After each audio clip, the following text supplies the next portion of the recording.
Selamat pagi Bapak Ibu Jemaat, Shalom. Apa kabar Bapak Ibu?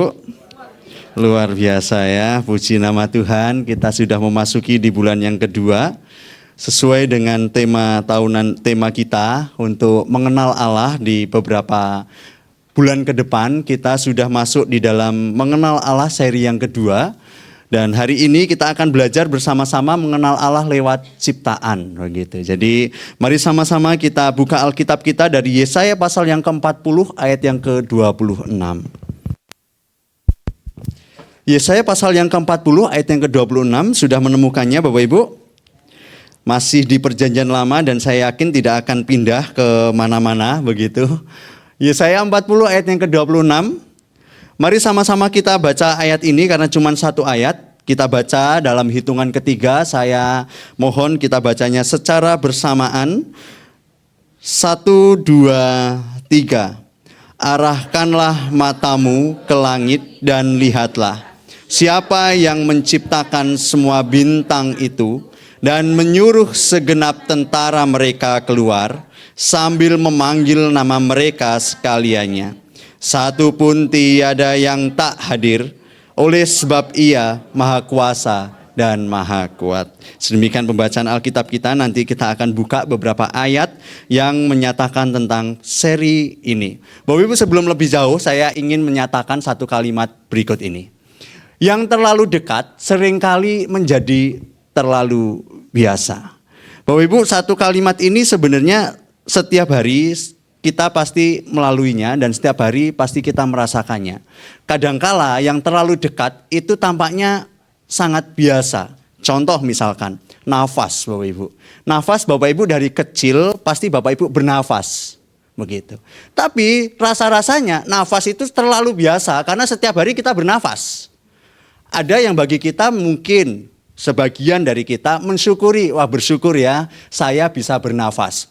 Tapi adakah di antara kita pada waktu kita mengingat nafas pada pagi hari, karena pada waktu tidur kita nggak ingat, ya kan? Nggak ingat nafas sekalipun bernafas, tapi kita nggak ingat. Tapi pada waktu pagi hari tentunya kita pasti bilang, Tuhan saya bersyukur saya masih bisa bernafas. Padahal malam-malam kita tetap bernafas bukan? Contoh misal lagi, Bapak Ibu air bersih misalkan. Setiap kita pasti mengalami bahwa setiap kita hidup di kota, air kita bersih terus, betul atau betul? Tapi satu kali, kalau misalkan air bersih terus pada musim kemarau, satu kali musim hujan air keruh, kita pasti ngeluh, betul nggak? Tapi pada waktu air bersih kita biasa aja pada waktu musim kemarau, betul atau betul? Karena tampaknya itu biasa aja. Yang ketiga, bagi setiap kita, bagi anak-anak muda, ngomongin tentang cinta. Cinta rasanya biasa. Atau bagi kita yang sudah berkeluarga, kita pasti bilang, I love you sayang, ya kan? Masih di antara kita yang umur pernikahannya 30 tahun ke atas masih bilang I love you? Masih ya, masih. Pak Asyang masih? Masih ya Bu Mel ya? Masih. Ketawanya kok saya kok ragu. Bagi kita cinta itu biasa, benar atau betul? Tapi pertanyaannya adalah cinta itu apa? Cincin yang disita katanya kan. Disita karena sewaktu-waktu nggak ada uang bisa dijual. Enggak. Cinta itu apa Bapak Ibu? Kita sering kali bilang I love you. Kita sering kali aku cinta padamu. Aku mengasihimu. Tapi pertanyaannya adalah cinta itu apa?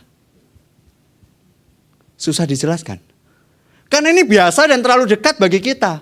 Kalau saya mau mendefinisikan cinta, saya mengilustrasikan seperti anak muda yang dua pasangan kencing di dalam kolam. Cinta itu seperti itu.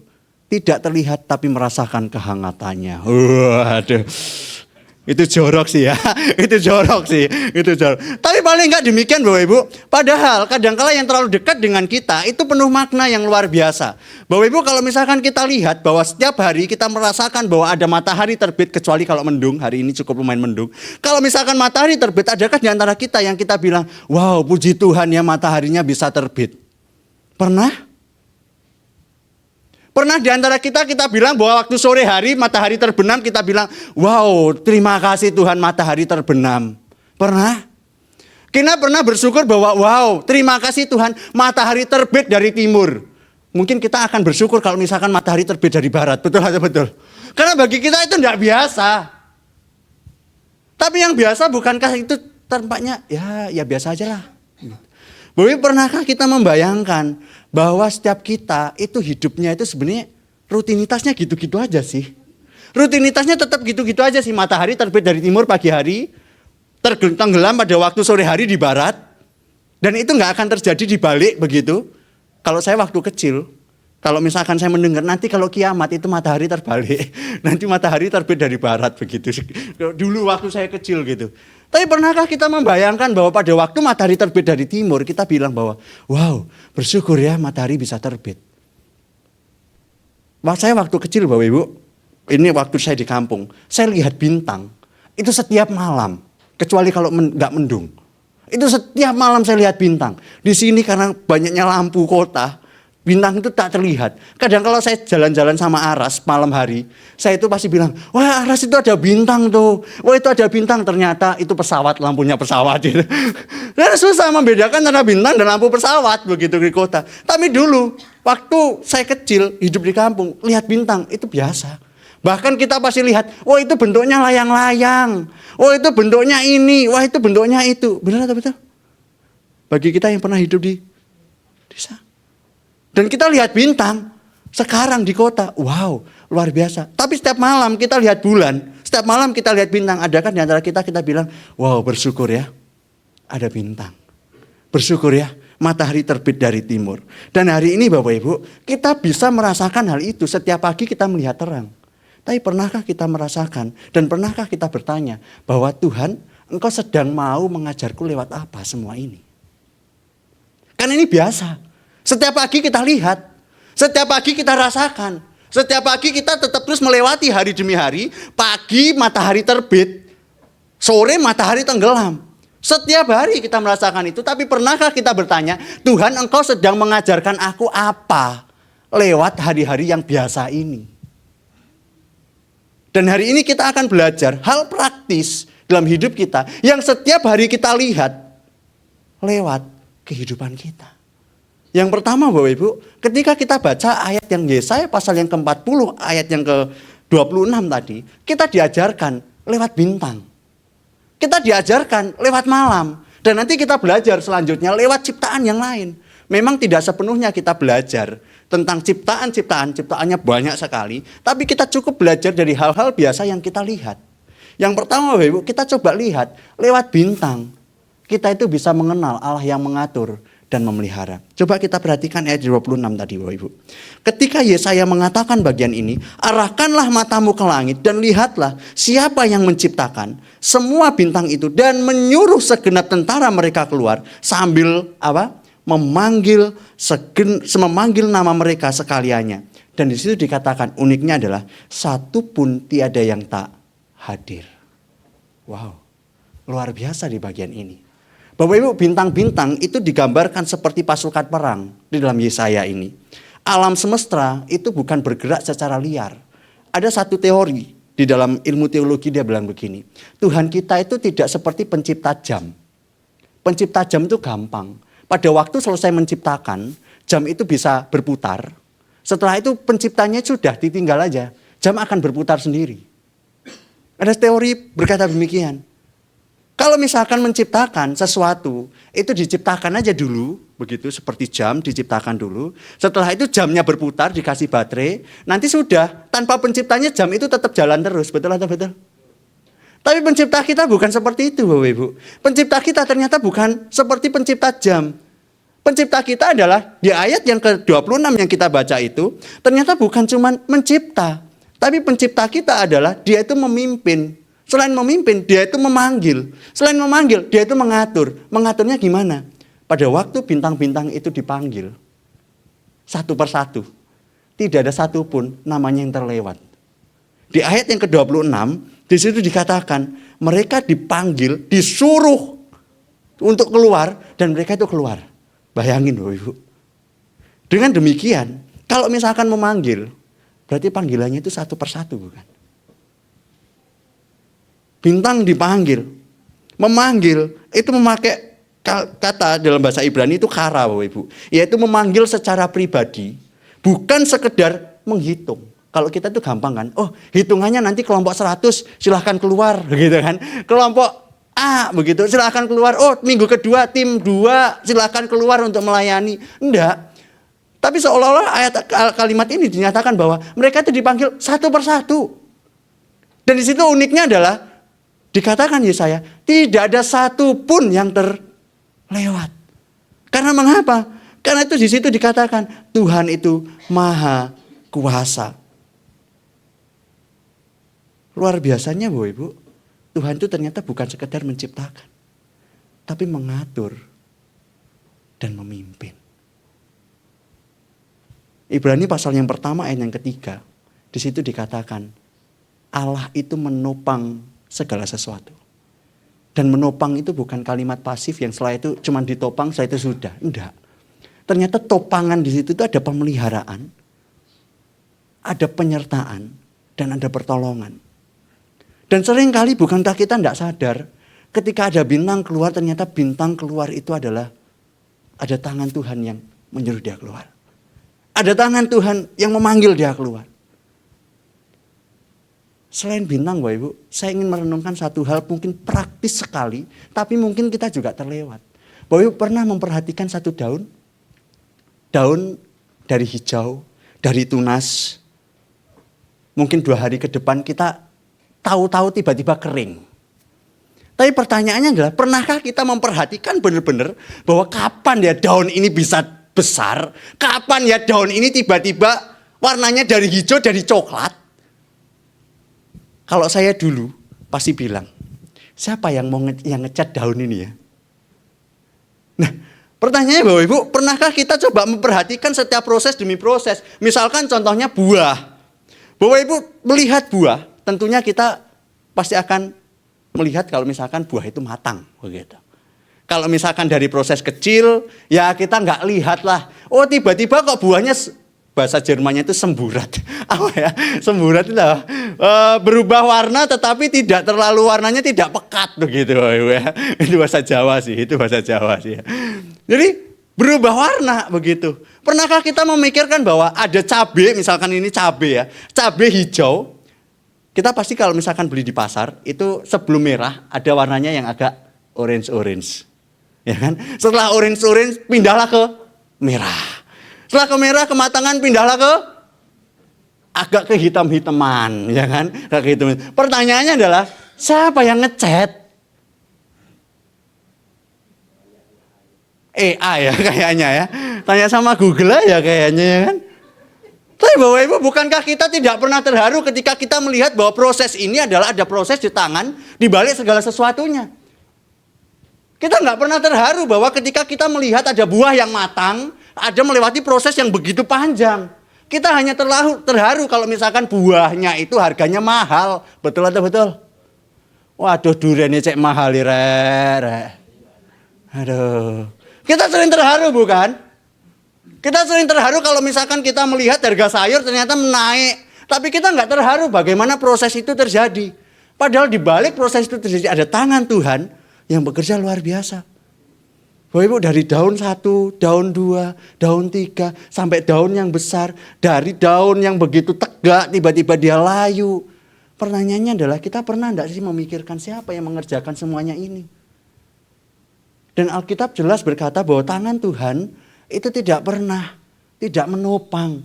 Tangan Tuhan tidak pernah untuk penciptaannya itu dibiarkan berjalan sendiri. Enggak. Tangan Tuhan itu tetap terus menolong, menopang, dan terus memimpin ciptaannya.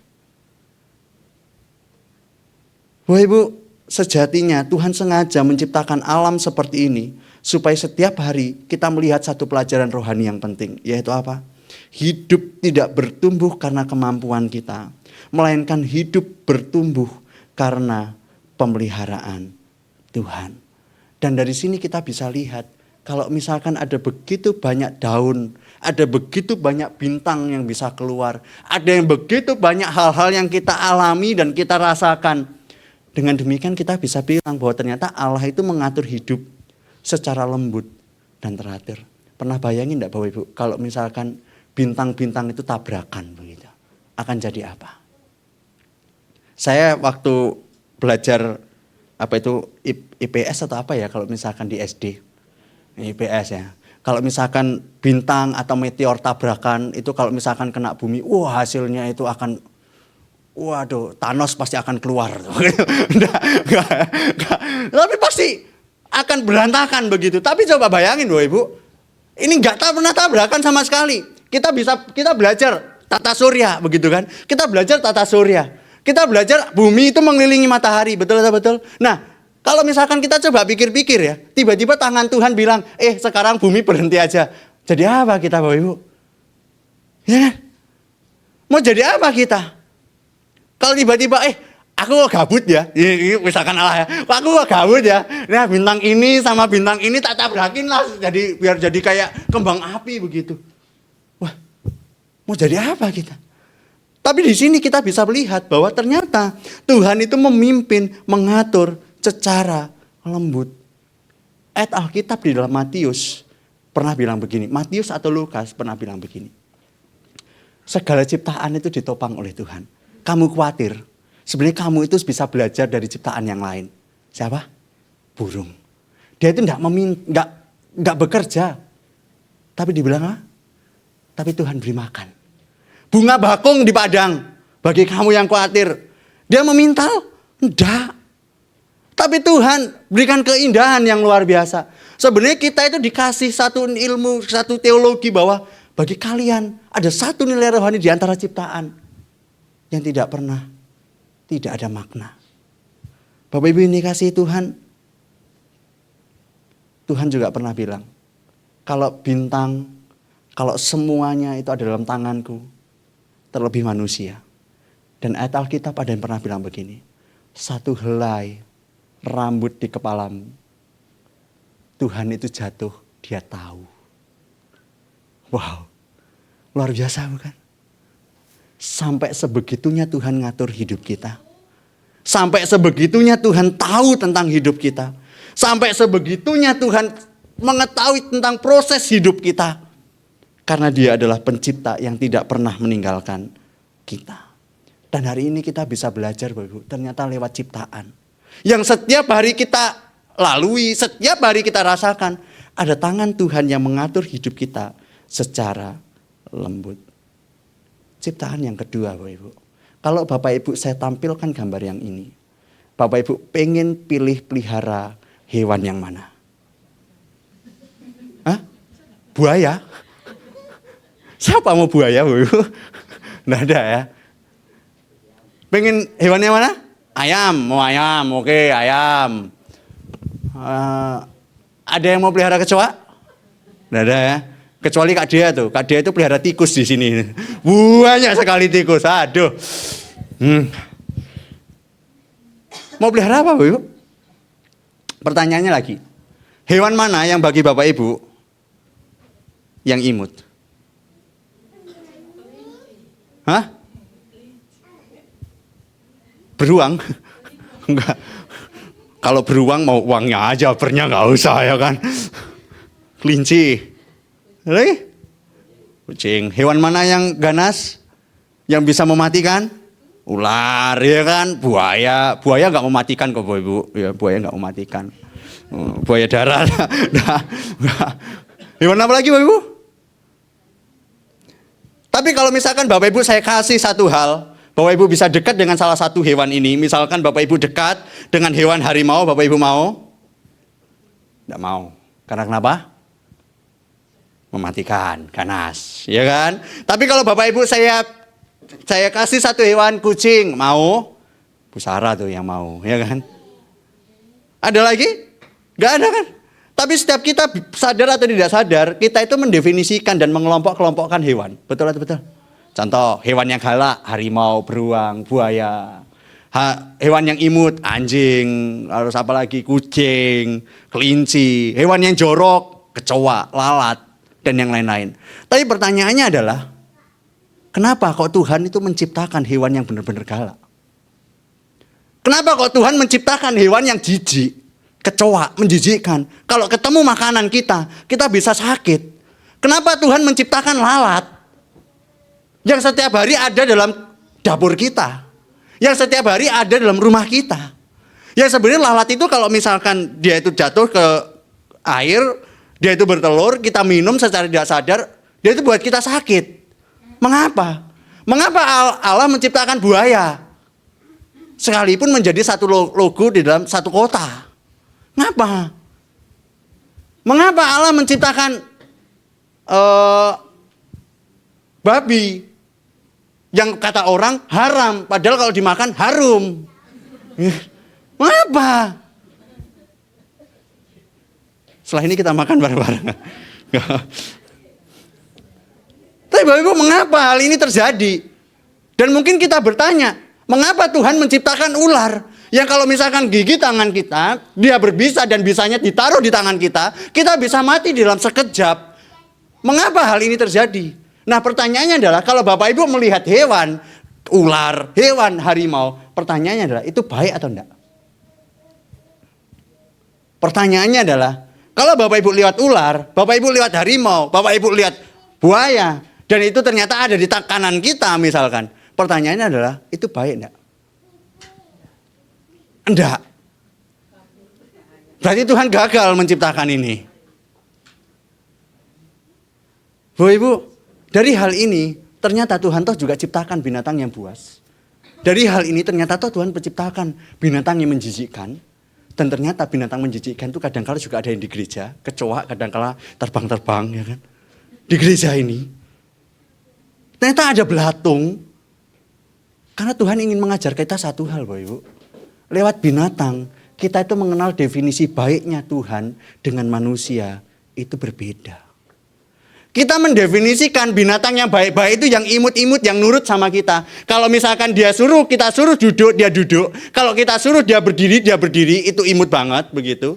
Kita mendefinisikan baik sesuai dengan keinginan kita. Tapi ternyata Tuhan mendefinisikan baik dengan cara yang berbeda. Lewat hewan-hewan yang telah dia ciptakan. Bapak Ibu, di dalam Kejadian 1 ayat 31. Tuhan itu pernah bilang begini. Maka Allah melihat segala yang dijadikannya itu apa?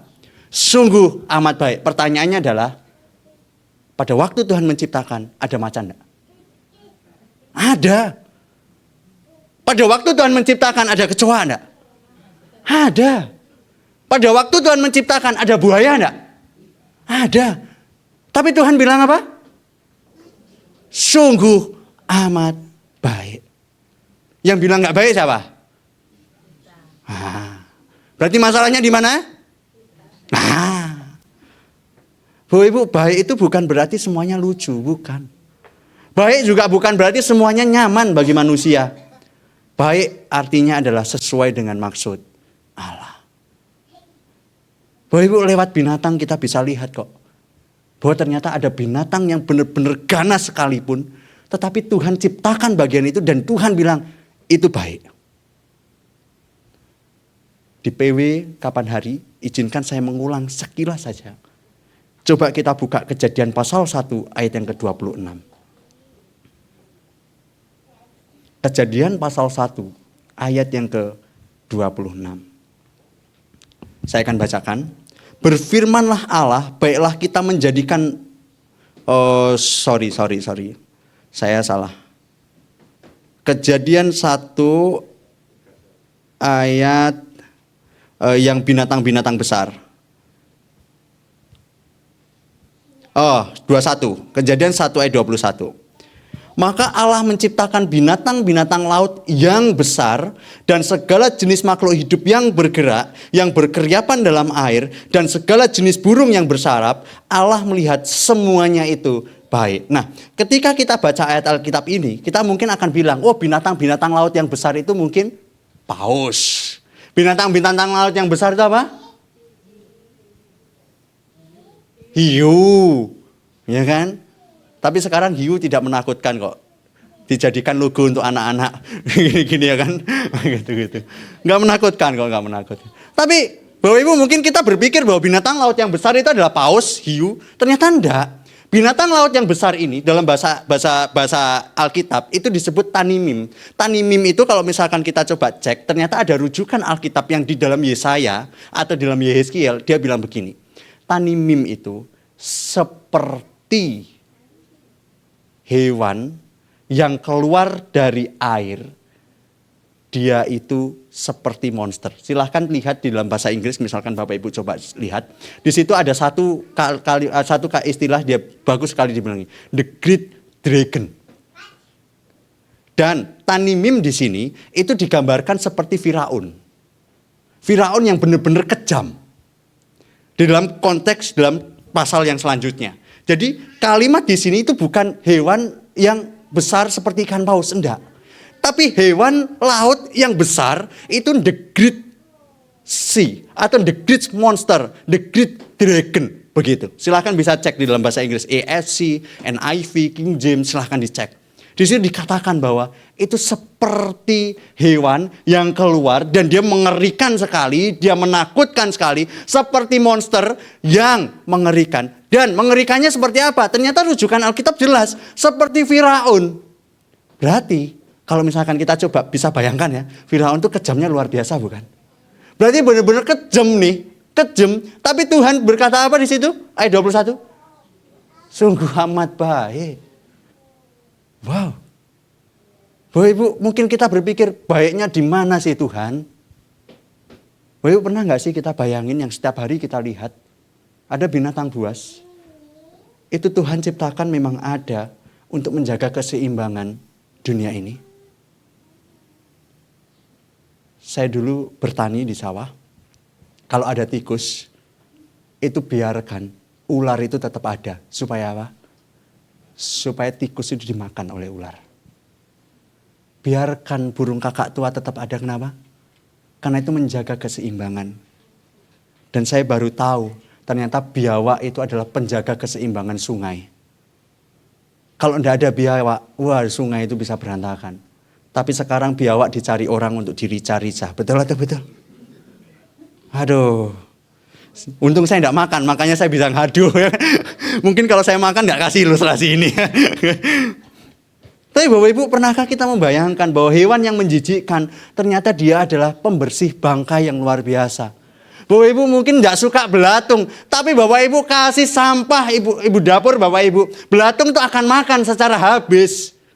Mungkin kita tidak sadar bagian itu. Bapak Ibu mungkin tidak suka dengan hal-hal yang jorok, tetapi justru binatang-binatang yang jorok itu bisa membersihkan ciptaan-ciptaan yang lain yang mungkin bagi kita akan merusak hidup kita. Bapak Ibu, Tuhan menciptakan dunia ini bukan hanya untuk enak dilihat kok. Tuhan menciptakan dunia ini supaya kita itu bisa terus hidup. Bapak Ibu, kita pasti belajar tentang rantai makanan. Dan dalam rantai makanan itu kita bisa lihat bahwa kalau misalkan ada hewan yang satu itu tidak ada, rantai makanan itu akan putus. Dan mungkin tatanan dunia itu pasti akan hancur. Dan itulah Tuhan mengajar kita bahwa Allah tidak bekerja hanya lewat yang kita sukai. Tapi Allah juga bekerja lewat yang kita hindari. Yang kita hindari banyak. Kita lihat macan mungkin kita hindari. Kita lihat ular mungkin kita hindari. Dan mungkin ketika kita dekat kita bilang ini tidak baik. Tapi ternyata pada hari ini kita diajarkan bahwa lewat binatang, semua jenis binatang, Tuhan ingin kita melihat bahwa definisinya baiknya Tuhan dengan baiknya kita itu berbeda. Kita hanya melihat untuk diri kita, wah aku nggak baik ketika di sini. Tapi Tuhan bilang, ini sesungguhnya sungguh amat baik. Saya ingin ceritakan satu hal. Mungkin Bapak Ibu ada yang pernah mendengar cerita ini. Bagi Bapak Ibu yang pernah mendengar, tidak apa-apa dalam hitungan ketika Bapak Ibu bisa tidur. Tapi bagi Bapak Ibu yang rindu mendengar lagi, silahkan dengar cerita ini. Satu kali Bapak Ibu ada seorang raja bersama dengan sahabatnya. Wah, raja ini sangat suka berburu. Kemana-mana dia bilang, ayo kita berburu. Sama sahabatnya ini. Sahabatnya ini punya satu kecenderungan bagus. Dia itu selalu berpikir positif. Setiap kali ada apa-apa dia bilang baik. Setiap kali ada apa-apa dia baik, bilang baik. Kalau misalkan rajanya dia itu jatuh, si sahabatnya bilang, wah itu baik. Pokoknya semua hal dia pasti bilang, itu baik. Singkat cerita Bapak Ibu, pada waktu dia berburu, wah cedes. Dia berburu hewan, satu kali dia dapat hewan. Wah, si sahabatnya bilang, baik. Ya memang baik dapatkan ya. Tapi beberapa tembakan Pada waktu dia jalan, dia incer. Wah, itu ada babi hutan tuh. Dia incer bener-bener. Tapi ternyata tangannya itu meleset Bapak Ibu. Pada waktu pelurunya itu mau dipelatukan. Tangannya itu meleset. Dan secara tidak sengaja, ternyata tangan jempolnya itu kena peluru. Dan jempolnya itu langsung hilang. Dia punya sahabat yang selalu berpikir positif. Kira-kira Bapak Ibu kalau misalkan bayangkan sahabatnya bilang apa? Baik. Kalau Bapak Ibu jadi raja, dibilang kayak gitu dalam kesakitan, Bapak Ibu sakit hati enggak? Jujur lah.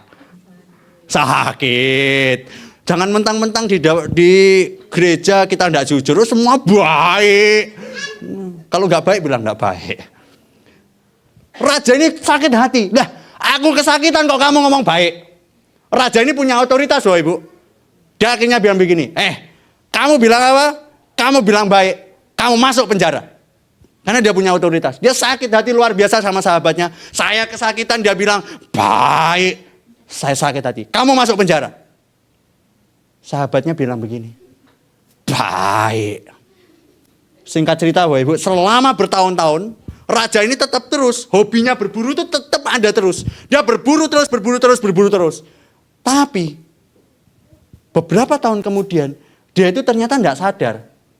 Pada waktu masuk hutan di tempat yang terlarang. Di situ tuh ada suku yang kanibal Bapak Ibu. Dia itu suku yang sama sekali tidak mau menerima orang luar untuk masuk ke hutannya. Nah, pada waktu mau berburu, dia mau tarik itu pelatuknya, ternyata ada orang di atasnya langsung nangkap raja itu. Pengawal-pengawalnya bisa lari, rajanya tidak bisa lari. Karena dia pegang senjata dan dia sudah fokus, rajanya ditangkap. Suku itu kanibal. Kalau ada orang luar, dia tangkap dan dia masak. Wah, suku itu senang. Suku itu sangat senang sekali. Singkat cerita dibawalah ke tengah lapangan. Sebelum dimasak para tamu-tamu yang tidak lapor itu. Sebelum dimasak, upacara. Waduh, upacara. Api sudah dinyalakan, pemanas air sudah dinyalakan, lalu semuanya sudah siap. Giliran raja itu mau dimasukkan ke dalam pemanas itu. Cek Bapak Ibu. Karena suku itu punya aturan begini. Kalau misalkan ada tubuh yang cacat, tidak boleh untuk dimakan dan dimasak. Waduh, dicek sama suku itu. Cek, wah aman. Setelah itu dicek jarinya. Waduh, lah kok jarinya hilang satu. Lalu raja itu bilang, suku itu bilang, wah kamu gak layak untuk dimasak. Karena kamu cacat. Lalu dia ingat Bapak Ibu, raja itu. Kepada sahabatnya. Pada waktu pulang dia bilang, sahabat, ternyata kamu benar. Bahwa jempol yang sudah hilang itu baik. Coba bayangkan Bapak Ibu kalau misalkan dia itu gak ada jempolnya. Dimasak, itu baik enggak bagi Bapak Ibu?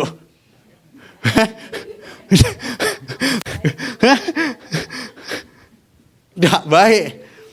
Tapi bersyukurnya Bapak Ibu jempolnya ternyata hilang dan dia tidak jadi dimasak. Dan pada akhirnya dia bilang bahwa aku menyesal ketika aku memasukkan engkau ke dalam penjara. Ternyata jempolku hilang, itu baik. Kalau misalkan saya tahu bahwa ternyata akhir ceritaku begini, kamu gak akan aku masukkan ke penjara. Dan sahabatnya bilang begini, loh itu baik. Dia malah tambah bingung, loh kenapa kok itu baik? Karena kenapa? Kalau kamu gak masukin aku ke dalam penjara, yang dimasak bukan kamu, tapi aku. Bapak Ibu menemukan alur cerita bagian ini. Bapak Ibu kadang-kadang definisi baiknya kita sama orang, sama Tuhan itu beda, betul atau betul? Bapak Ibu mungkin kita bilang bahwa ini jijik, ini mengenaskan, ini begini. Tapi ternyata Tuhan bilang, sungguh ini amat baik. Bapak Ibu saya tidak tahu bagaimana kehidupan kita akhir-akhir ini. Saya juga tidak tahu bagaimana kehidupan Bapak Ibu akhir-akhir ini. Apakah di antara kita bilang, aku ini sebenarnya nggak baik-baik saja. Hanya di gereja aja kalau ditanya, apa kabar? Luar biasa, padahal nggak baik-baik saja. Tapi Bapak Ibu, saya nggak tahu akhir-akhir ini kondisi kita seperti apa. Tapi Bapak Ibu yakinlah, bahwa ketika kita melihat bahwa ada begitu banyak yang Tuhan inginkan terjadi, ternyata Tuhan ingin nyatakan bahwa rencanaku tidak akan pernah batal dan tidak pernah akan gagal. Segala sesuatu yang kau alami itu baik. Ketika kita lihat hal ini, Bapak Ibu, ternyata untuk apa sih kita bisa melihat tentang ciptaan? Ciptaan itu diperuntukkan supaya kita itu bisa mengenal undangan untuk kembali kepada Sang Pencipta. Bapak Ibu, masalah manusia bukan kurang bukti tentang Allah sebenarnya. Masalah manusia bukan kurang bukti tentang Allah. Karena setiap hari sebenarnya biasa yang kita lihat itu menyatakan tentang siapa itu Tuhan. Tapi masalahnya manusia adalah hati yang lebih sibuk menikmati ciptaan daripada mengenal pribadi Sang Pencipta itu. Kita kadang-kala lebih sibuk menikmati sinar pagi, kita berjemur supaya kita mendapatkan vitamin D. Tapi kita tidak sibuk untuk kita mencari siapa yang menciptakan hal itu. Siapa yang menaikkan matahari itu begitu. Kalau kita coba bisa bayangkan kalau bumi itu datar atau bumi itu bulat. Kita hanya sibuk untuk kita bisa menikmati ciptaan, tapi kita tidak sibuk untuk kita mengenal tentang Sang Pencipta. Dan hari ini kita belajar dari hal yang biasa, kita kembali kepada Sang Pencipta. Ketika kita bisa merenungkan bagian-bagian tadi, Allah yang memimpin binatang, Allah yang mengatur musim, Allah yang menumbuhkan daun dan buah, Allah yang memelihara binatang liar, tidak hanya berbicara lewat ciptaan, melainkan ternyata Allah yang pencipta itu, yang pengatur itu, yang menumbuhkan daun dan buah itu, dia itu masuk ke dalam ciptaan. Kristus datang ke dunia yang ia ciptakan sendiri. Bapak Ibu, kita sadar bahwa Tuhan itu yang mengatur bintang. Kita sadar Tuhan yang mengatur segala sesuatunya. Kita sadar bahwa Tuhan yang memberikan pertumbuhan. Allah yang mengatur segalanya, ternyata pada waktu dia turun menjadi manusia, dia rela diatur oleh tangan manusia. Allah yang memanggil semua bintang satu persatu, rela dipanggil dengan ejekan. Satu kali pada waktu Yesus mau disalibkan, dia diejek luar biasa dengan cara apa? Kepalanya ditaruh karung. Pada waktu ditaruh karung, dia pukul-pukul oleh orang-orang. Dan orang-orang bilang, kalau kamu raja, kalau kamu Tuhan, kalau kamu maha tahu, coba cek dan coba tebak siapa yang pukul kamu. Wow, itu ejekan yang luar biasa, Bapak Ibu. Dia yang mencipta, dia yang mengatur, dia yang tahu segala sesuatu, tapi dia rela dipanggil dengan penuh ejekan. Bahkan keluarganya sendiri dia bilang begini, kayaknya dia itu orang gila ya. Itu kakak, adiknya, mamanya, papanya, saudaranya mengejek dia dan menganggap dia orang gila. Allah yang tidak kehilangan satu pun ciptaannya, ternyata pada waktu itu dia rela kehilangan nyawanya supaya manusia yang hilang boleh dipulihkan. Bahwa ketika kita lihat ada begitu banyak hal dalam kehidupan kita, ternyata bagian baiknya adalah dia yang memimpin, dia yang mencipta, dia yang mengatur, dia yang memanggil satu persatu. Pada waktu dia turun ke dunia, dia itu tidak dikenali oleh siapapun. Pada waktu Tuhan bilang tidak ada satupun yang hilang, tapi ternyata dia kehilangan nyawanya supaya kita hidup bagi dia. Bapak Ibu yang dikasihi Tuhan, pada hari ini kita coba refleksikan dan kita bisa bawa pulang tentang kebenaran ini. Kalau saudara, kalau Anda melihat bintang di langit, ingatlah satu hal. Tuhan memanggil dan menempatkan kita tidak pernah kebetulan. Dia menempatkan bintang itu di sini, dia menempatkan bintang itu di sana, dia menempatkan bintang itu di mana-mana. Dan ingatlah bagian ini, Tuhan tidak pernah menempatkan kita secara kebetulan. Kalau Anda melihat daun yang berubah warnanya, ingatlah satu hal ini. Tuhan sedang mengajar hidupmu dan mengajar hidup kita dengan proses yang ada. Daun tidak sekolah untuk bisa berubah warna. Buah tidak sekolah untuk dia merubah rasa yang hambar menjadi rasa yang manis. Tidak sekolah. Tapi Tuhan yang mengerjakannya. Dan ketika engkau melihat bagian itu, kita bisa belajar bahwa hidup kita pun juga dikerjakan oleh Tuhan yang sama.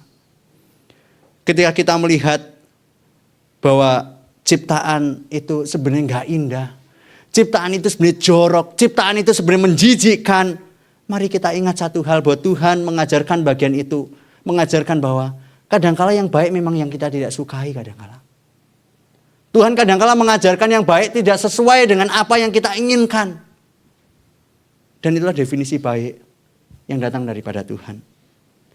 Dan terakhir Bapak Ibu, kalau Anda merasa hidup Anda sekarang kecil, merasa hidup kita sekarang banyak ditinggalkan oleh orang lain, bahkan dia yang menolong saya sekarang dia meninggalkan saya, dan saya sekarang adalah orang yang kecil, ingatlah Yesaya pasal 40 ayat 26, dengan pelan Yesaya berkata, tidak ada satu pun yang hilang. Dan Kristus pun pernah merasakan bagian ini. Dia punya teman dekat, dia punya murid terdekat. Tapi ternyata pada waktu itu, dia yang bilang tidak ada satu pun yang hilang. Pada waktu dia mau kayu salib, murid-muridnya hilang semua. Ada satu murid yang datang bersama-sama dengan Yesus, ternyata tidak menolong. Tapi dia apa? Menyangkal. Dan kalimat ini kiranya menjadikan hidup kita, memberikan kita satu arti, bahwa hidup kita dikerjakan oleh Tuhan. Kalau sekarang kita merasa kecil, diabaikan, ditinggalkan, Tuhan bilang, tidak akan ada satu pun yang hilang. Bapak Ibu yang dikasihi Tuhan, lewat ciptaan kita bisa banyak belajar tentang mengenal Tuhan. Melalui hal yang biasa, ternyata semuanya itu adalah penuh dengan makna. Pertanyaannya adalah, pernahkah kita bertanya, Tuhan mengajarkan aku tentang apa dari yang Engkau ciptakan? Kiranya melalui perenungan kita hari ini, kita boleh terus belajar melihat ciptaan dengan kacamata yang daripada Tuhan. Kita tunduk kepala, kita berdoa.